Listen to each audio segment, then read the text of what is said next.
Hi there, my name is Jeremy Siskind, and I'm the author of the Jazz Piano Fundamentals series. I've got two of the books here, but there is a third one. But I only have two hands. I'm the author of Solo Standards for Piano, the gold standard for Standards Plus. See what I did there? As well as playing solo jazz piano. And today is going to be a solo piano day, where I think we're nearing the end of this Voicing series, folks.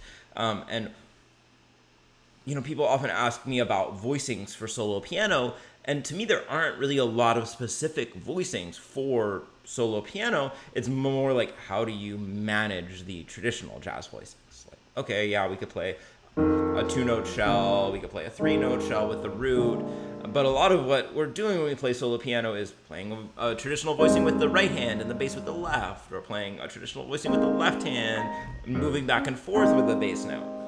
But the voicing that we're going to talk about today, shared hands voicing, is something that is pretty much particular to solo jazz piano. And let me demonstrate a little bit of shared hand voicing so you know what we're getting ourselves into here. These are the kind of voicings I'm usually using primarily if I play a ballad. I use them a lot. If I play standard tunes, I'll show you how we might comp using these voicings. And they're thick, so let's play a ballad. Let's play I Can't Get Started.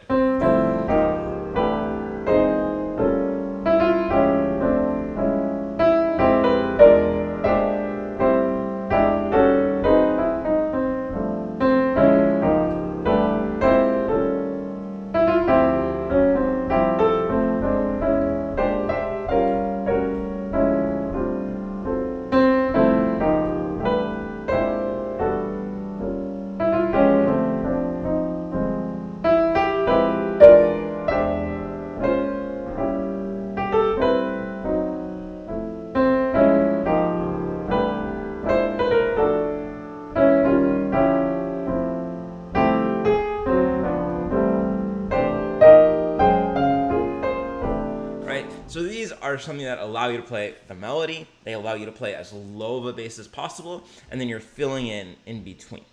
So going over to this best-selling, not really, maybe best-selling book on the subject, Playing Solo Jazz Piano, Chapter 9 is about shared hands voicings. And I made this chart myself. I don't want to brag. That I use clip art for the hands? Absolutely.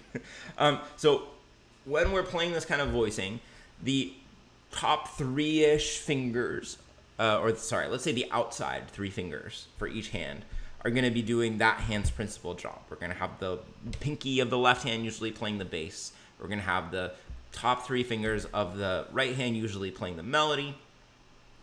And then it's going to be these inner four fingers, and sometimes, these other ones will join along playing the chord. So that's the basic idea. Now, we have these rules. Of course, all rules are meant to be broken.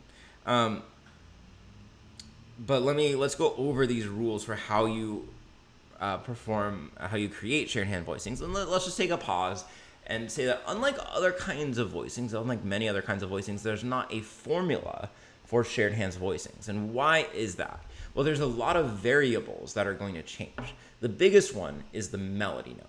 Okay, we're going to have to harmonize things differently based on what the melody note is. The other big ones are the range. And when I say range, I mean both how high or low is the melody note, right? We're going to have to harmonize this E different than this E. We can't just plug them into the same formula. But also, different chords are going to allow different bass positions. So for instance, an F chord is at a lovely, going to be able to make it all the way down to this bass note. But if I have a B flat chord, that's probably the lowest bass I'm going to reach unless the melody is really low and I can reach all the way down there. So depending on where the bass position is compared to the melody and compared to your hand reach, these are going to have to be adjusted. So this is a process, it's not a formula. So what is this process? So I say here, to begin, create chords with a total of 5 notes. Now certainly as you advance, you can make 6 and 7 notes, and if a melody is really low, you can have just 4 notes, maybe 3, but probably 4 notes. So when we talk about 5 notes, let's stick with that for now. We're going to have the melody in the right hand, the bass in the left hand, and then 3 chord tones in between. Okay. Second bullet point here. When we're forming these chords, we're going to think about forming a complete chord for the melody note simultaneous with the chord change. Okay, so if the chord changes and the melody note is G, we're going to be harmonizing that G. Now, of course, as jazz musicians, we might change the phrasing of the melody so that the G doesn't come in on the downbeat, but we're always going to be wanting to harmonize a complete voicing with no doublings for the note that comes in right as the chord changes. Every chord needs a third and seventh. For sixth chords, the sixth replaces the seventh. For sus chords, the fourth replaces the third. And then, so we might have a different number of notes we have to add in based on whether the melody itself is the root, third, seventh, or a color tone. If it's a color tone, we're going to have already the root, third, and seventh, and we only have one more note to fill in. But if it's one of those other notes, then we're going to have 2 more notes to fill in. Okay, so you're going to fill in color tones. The 5th and the 9th are good color tones for most of your basic chord types. The 13th is a good color note for major and dominant. The 11th is a good color note for minor 7th chords. The dominant, excuse me, folks. For dominant chords, you can use altered tones. All right, here's a big point. There should be no doubling, okay, or repetition of a single pitch. The 3 cases in which doubling is acceptable. A, if the root is in the melody, then you're going to double the melody and the lowest note, the bass note. If the 3rd or 7th are in the melody up really high, and they're missing from their typical range around middle C, then we can double them lower. And then letter C says that doubling is acceptable for half diminished chords, and inversions. Okay. Just the intervallic structures make it kind of necessary. Okay, minor 9th, that interval between 2 notes that forms an octave plus a half step should generally be avoided. It's usually a little jarringly dissonant. And the rest of the things are things to strive for. Things like even spacing between notes, not a huge cluster at the top and then just one note at the bottom. Relatively good voice leading between chords. And then making the voicings physically playable. So what I want to do is go over to... I don't want you to have to watch me shuffling through my files.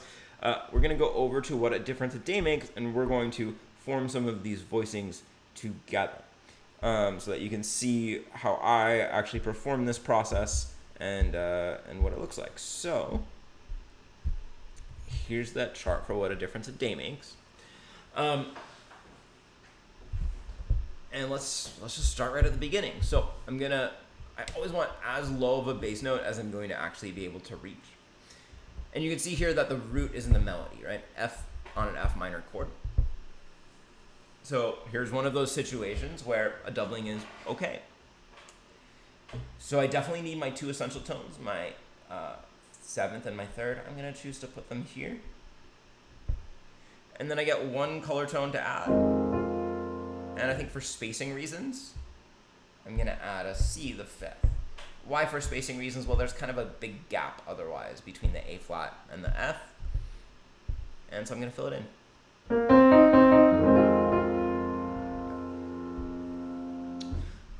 Now, here's a tie. So I don't really have a melody note to worry about on beat 1 here. So I'm going to, again, prioritize getting the essential tones in. And I'm really going to think about where is each note going? So A flat can stay on A flat, that's the 7th. E flat can go to D, that's the 3rd. Now, if I have a smaller hand, I can just go to B flat there. If I have a bigger hand, I could probably reach a 10th and go to the low B flat. And then let's make this C go to the flat 9.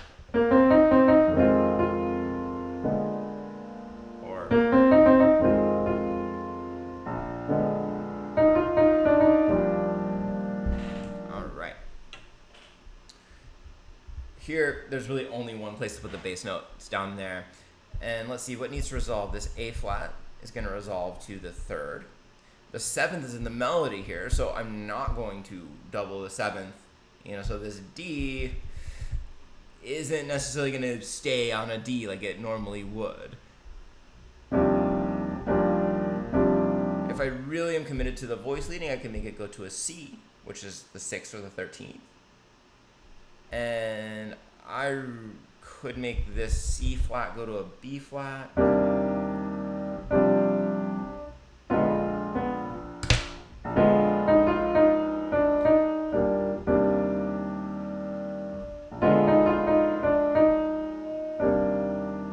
And let's go ahead and do that. Why not?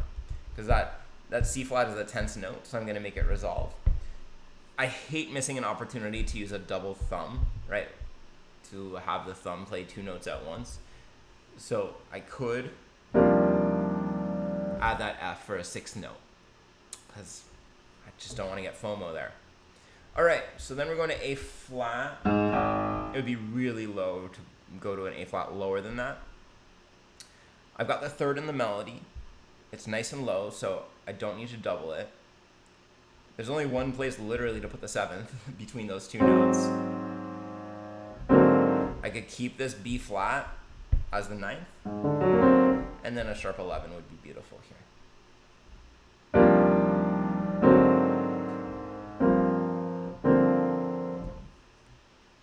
All right, G minor 7, I've got a held over 11th.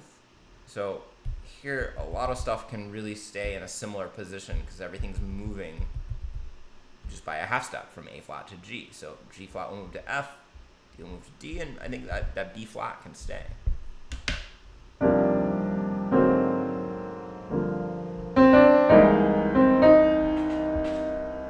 Here's a time when it would be really nice to go down to a lower bass. It's a little wimpy if we're like in the staff, going towards the middle of the staff. Remember from the key signature, this is an E flat. This is the sharp 9 listed in the chord symbol. But if I go down, an issue is that I probably am going to want to reach that 10th, although maybe I could reach it with my right hand. 7th can stay in the right hand, and then let's use a flat 13th to complement the chord. That's an A flat. I know it's hard to read those ledger lines. Let's put it on the bass clef so you can read it a little bit more easily.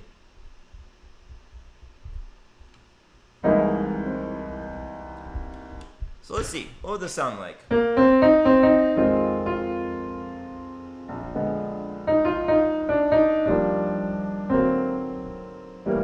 Sorry.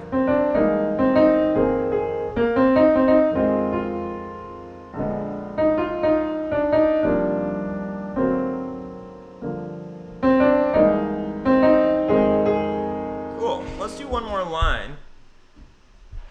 And I need to look at where I'm coming from. So for an F, there's really only one place to put it. It would be so high, an octave above, and it'd be really low, an octave below. So E natural goes to E flat.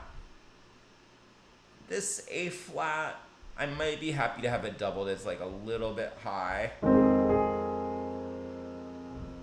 And I'm going to write it in the right hand because I'm going to play it in the right hand. And then I'll put in, actually, maybe it'd be nice to have, maybe I'll do, I could imagine either doing the 11th and the 5th, or for like more harmonic clarity, I could put in the 3rd doubled and the 5th. Let's be clear. Oof, that gets really low if I try to go down. Now remember with dominant chords, we could do a tritone sub here.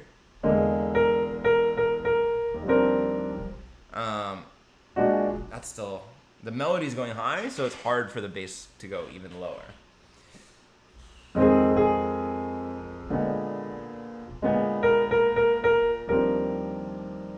This is the moment I could keep the voice leading going, or maybe it's time to jump up. But let's keep it going for now.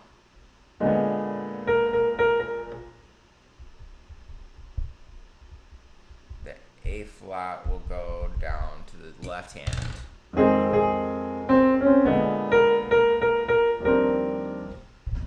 And I love this chord because I can play it with just 4 fingers. Check it out. I'm going to go E flat, F and G. Can we play a can we play together? And then, in fact, I'm gonna play a 6-note chord, just 4 fingers, because those 2 blocks of white keys can be played together. And I don't even have to move very much when I go here, because I can play both the G flat and A flat with my thumbs. And I'll go right back to where I came from. All right, I'm gonna play this and I want you to watch my hands if you care to. So.